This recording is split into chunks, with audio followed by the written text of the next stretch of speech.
Macherla municipal అత్యవసర council సమావేశం chairman చిన్న ఏసుబు అధ్యక్షతన జరిగింది.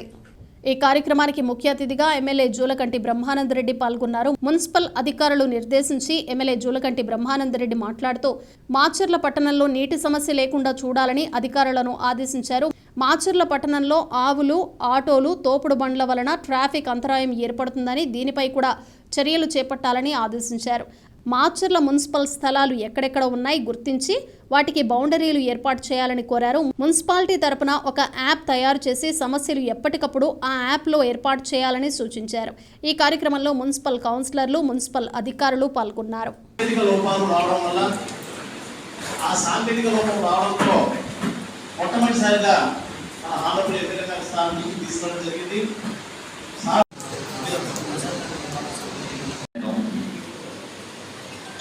పరిష్కారం కోసం మరి ఇప్పుడే మనం పోరాటం మొదలుపెట్టాం.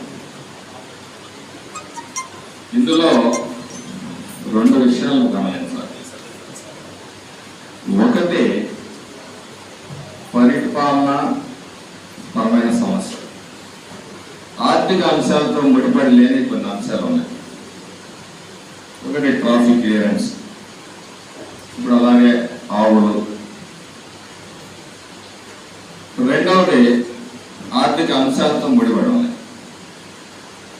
ఆర్థిక అంశాలతో ముడిపడి ఉన్నాయి, ఏం చేయాలనేది మనకు వచ్చే అవైలబిలిటీ ఉన్న ఫండ్స్ తోటి కానీ మరి అదనంగా ఏమైనా ఫండ్స్ తీసుకురావాలా, ఎలా చేయాలా, ఎక్కడ అనేది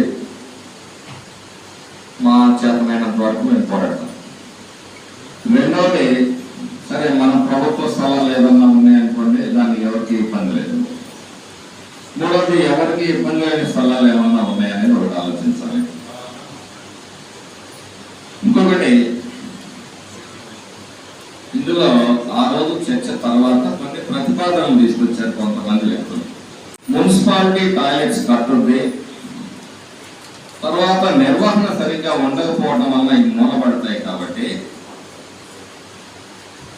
ప్రైవేట్ ఆర్గనైజేషన్స్ ఆధ్వర్యంలోనే టాయిలెట్స్ వాళ్ళే బిల్డ్ చేసి వాళ్ళే ఏదైతే ఫీజు వసూలు చేస్తున్నారో అది వాళ్ళే వసూలు చేసుకుని మున్సిపల్ నిబంధనలకు లోబడి కట్టడానికి సిద్ధంగా ఉన్నారని ఒక ప్రపోజల్ వచ్చింది. దాన్నే మరి ఈ సభ దృష్టికి కూడా తీసుకొస్తున్నాను. ఏది బెటర్ అని ఈ సభ నిర్ధారిస్తే ఆ వైపు పోదాం. ఈ మున్సిపాలిటీ అంతకన్నా క్లిష్టమైన పరిస్థితుల్లో ఉంది.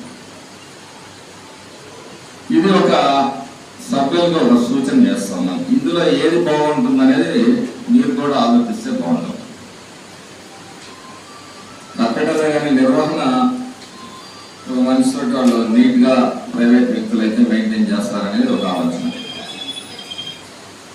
శాశ్వత సభ్యులు కూడా గమనించాలి. నీరు లేకపోతే ఎవరు ఏం చేయలేని పరిస్థితి నడుస్తారు. కానీ నీరు లేకపోతే ఇబ్బంది కాబట్టి ఫస్ట్ నీటికి ప్రాధాన్యత ఇద్దాం. రెండవది ప్రజా ఆరోగ్యం దృష్ట్యా మరి డ్రైనేజీలు